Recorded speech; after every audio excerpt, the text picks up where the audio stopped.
lawan tuh setan. Maka yang pertama kali membuat kita membelok dari jalan Allah apa? Inilah sifat kita, selalu nyalah-nyalahkan setan. Abang kenapa tak sembahyang subuh tadi? Aku digoda setan. Coba kau carikan Ustadz Ruqyah dulu, dibacakanlah Ruqyah. Allahu la ilaha illa huwal hayyul qayyum. Selesai ayat kursi dibaca, tertulis not responding. Tak ada respon. Tanya sama tukang Ruqyah, Ustadz Ruqyah, ya, lakiku ini diganggu setan. Tak ada. Tak ada respon, jadi tak ganggu setan, tidak. Jadi kalau gitu yang buat orang tidur tak sholat subuh itu apa? Ini tak konsisten. Tadi katanya setan. Sekali setan tetap. Ini namanya istiqomah dalam kesetanan. Yang membuat orang lari dari jalan Allah yang lurus dua. Yang pertama setan, yang kedua hawa nafsu. Nafsu apa namanya? Nafsu tidur. Yang berbisik-bisik, jangan bangun, jangan bangun, jangan bangun, tidur, tidur. Datanglah setan membawakan kipas. Itu setan zaman dulu. Setan milenial sekarang bukan kipas, AC dibawakan.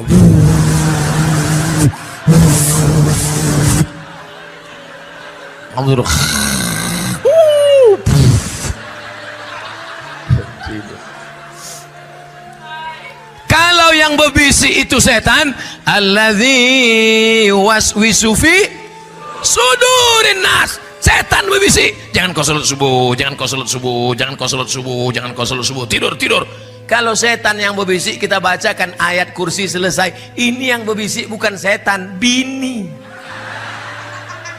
Bang, janganlah sholat subuh bang. Ini kan hari libur tanggal merah. Ini kalau sampai bini begini, ini bini setan nih. Saudara yang dimuliakan Allah Subhanahu wa Ta'ala, sebetulnya setan itu apa Pak Ustadz? Baik, saya jelaskan masalah setan. Wa ma khalaqatul jin wal insa wa ma khalaqatul jinna wal insa illa liya'budun. Makhluk cuman dua, yang satu namanya jin, yang satu namanya manusia. Sundel bolong masuknya kemana? Jin. Nyi blorong masuknya kemana? Jin. Kalau pendek tuyul mana? Jin. Kalau tinggi begu ganjang, jin. Kalau naik motor Dracula. Kalau tak sanggup berjalan suster ngesot. Hafal ya semua hantu-hantu nih. Itu namanya jin. Jin ini terbagi dua. Ada surat Al-Jin juz 20. Kapan terakhir baca Quran mu'alaf? Juz 29. Ada di situ namanya surat Al. Apa kata Allah Ta'ala? Jin itu terbagi dua. Ada satu namanya jin Islam, ada satu namanya jin, tak boleh bilang kafir, non muslim.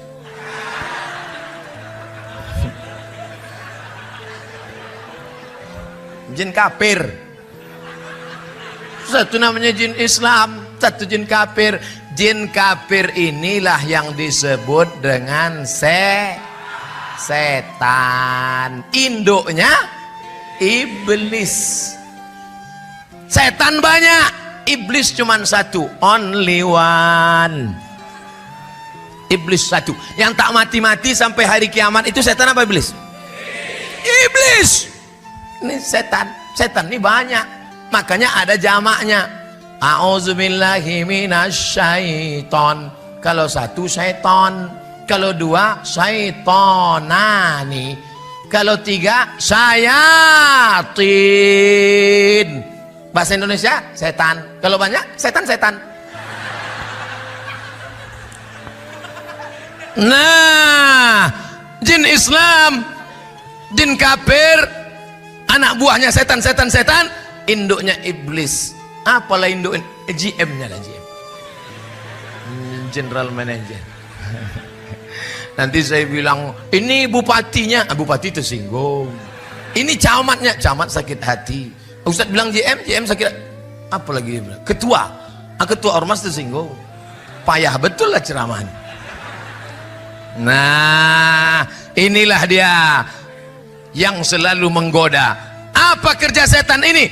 La'atiyannahum min baini aidihim, kudatangi manusia dari depan, wa min khalfihim dari belakang, wa an aimanihim dari kanan, wa an shamalihim dari kiri. Setan datang dari depan, dari belakang, dari kanan, dari kiri, dari atas, dari bawah. Maka kita pun selalu minta perlindungan Allah. Allahumma ja'al fi qalbi nura, wa fi sam'i nura, wa fi basari nura, wa an yamini nura, wa an yasari nura, wa min amami nura, min fawqi nura, wa min khalfi nura, min fawqi nura, min tahti nura. Minta pencerahan cahaya dari Allah. Mudah-mudahan kita selalu ditolong Allah untuk melawan jin setan ini.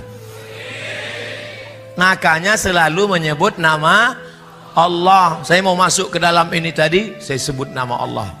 Ustaz, itu udah dipanggil protokol, ya pas tegak bismillah. Pas mau minum, setan udah ikut nih. Nah, kapan kau minum? Aku ikut. Begitu pas mau minum, sebut nama bismillah. Bisa dia ikut waktu kita mau minum? Tak bisa. Pas kita mau makan mie Aceh, pas kita baca bismillah, setan tak jadi ikut. Udah meniti air liur setan. Tak jadi. Pas mau masuk ke kamar mandi, ke WC, sebut nama Allah. Allahumma inni a'udzubika minal khubuthi wal khaba'ith. Siapa yang membaca doa itu, tiba-tiba mata setan tertutup, close, tak nampak. Siapa yang lupa baca doa itu, setan terbuka. Dan setan itu streaming. Dihidupkannya HP-nya, streaming antar setan. Kebetulan follower setan ini 25 juta. Maka kalian di WC tadi sudah ditonton setan-setan semua. Bayangkan, itu makanya setan yang mendampingi kita tak tahan lama. Pas mau makan baca doa, tak jadi makan. Pas mau tidur, bismika Allahumma ahya wa amut, tak jadi tidur. Maaf cakap. Pas mau berhubungan kelamin, dia mau ikut juga. Pas mau ikut, kalian baca doa, tak jadi dia ikut. Heran saya Pak Ustadz, anak sini macam setan, ikut dia dulu.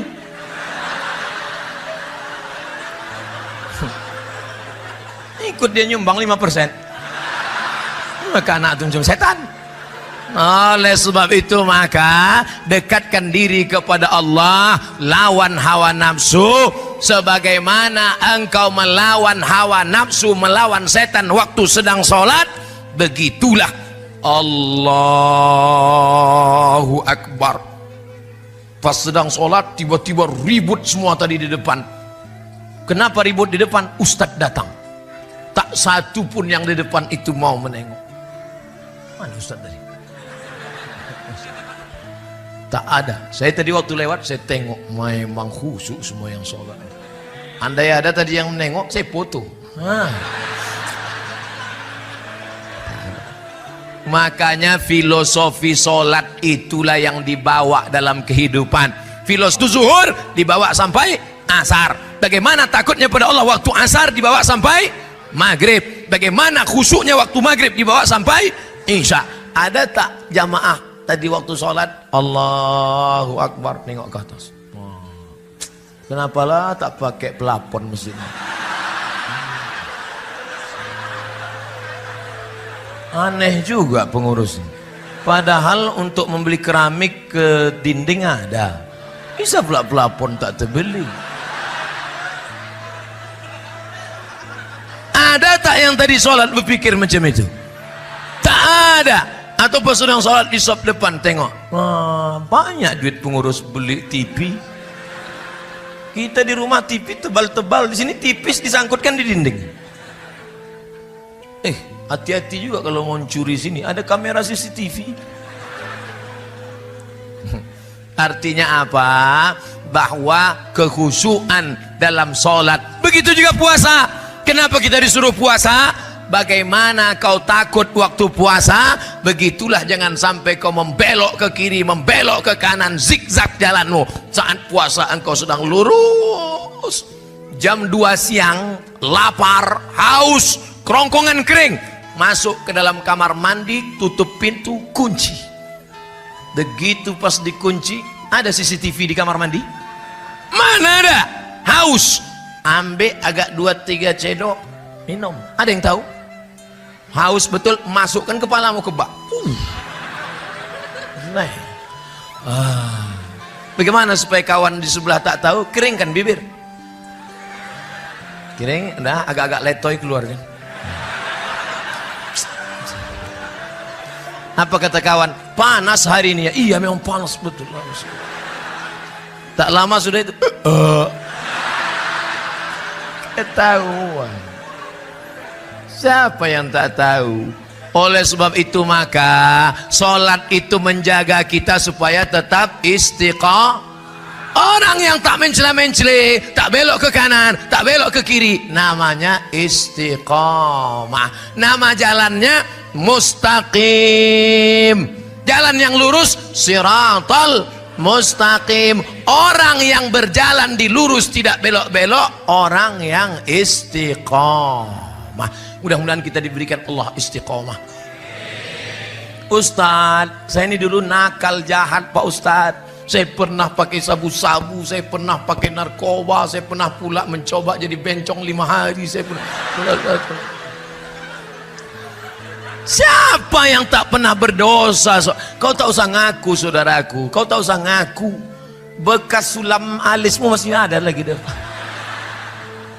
Kau tak usah ngaku cerita masa lalu. Bekas suntik hidungmu yang ditambah kresek plastik itu masih ada lagi, aku tahu. Siapa yang tak punya salah? Tolong angkat tangan yang tak punya silap dan salah.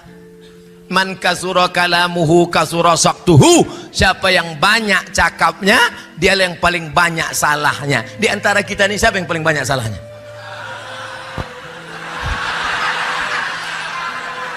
Tengoklah jamaah sekarang. Awak pun dibulinya juga. Saudaraku yang dimuliakan Allah, kita ini banyak silap dan salah. Mamin muslimin yuznibu dzamban. Siapa yang menjalani hidup ini pernah mencela-mencela, pernah ke kiri, pernah ke kanan, pernah buat dosa, pernah buat maksiat, mandi taubat. Khususnya sholat sunat taubat ini kapan Pak Ustadz? Pagi boleh, siang boleh. Saya sholat sunat taubatnya nanti malam aja lah Pak Ustadz. Iya kalau malaikat datang malam.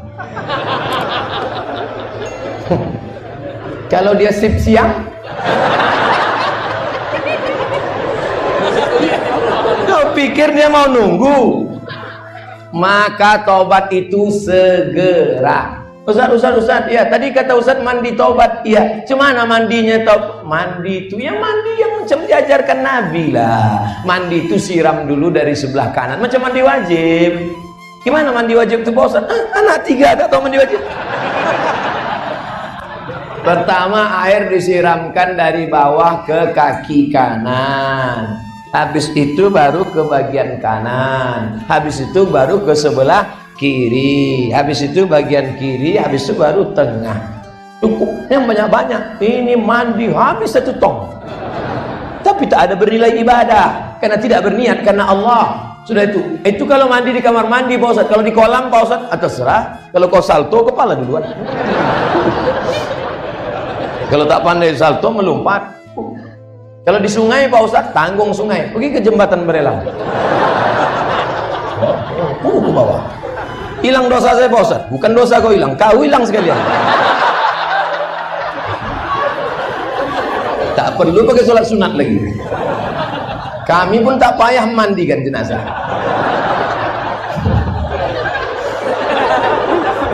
Ustaz ini sadis kan? Cakap aja, hatinya tuh. Nah, lalu kemudian setelah itu taubat nasuha. Kenapa disebut dengan nasuha? 3. Nasaha yansahu nasihat. Nasuha apa maknanya? Tobat arti nasuha artinya adalah menjahit kain yang rusak. Ini kain bersih, tapi ternyata rusak, sogoyak, dijahit, sambung balik. Maka begitu juga dengan hidup kita. Aslinya kita bersih, kita silap, kita salah, kita khilaf, kita keliru, kita berdosa. Jangankan kita, datuk nenek moyang kita Adam alaihis salam. Sejak zaman Nabi Adam sampai Adam Smith.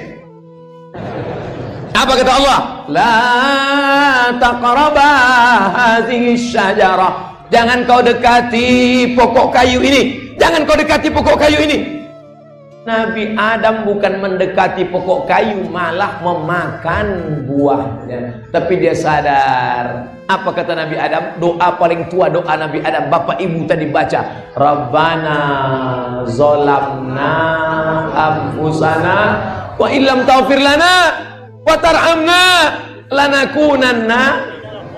Ustaz, kalau sama Allah janganlah bentak-bentak gitu Pak Ustaz. Saya bentak ini biar supaya masuk ke tangkai jantung, masuk ke telinga. Tapi kalau doa jangan keras begitu. Rabbana zalamna anfusana wa illam taghfir lana wa tarhamna lanakunanna minal khasirin.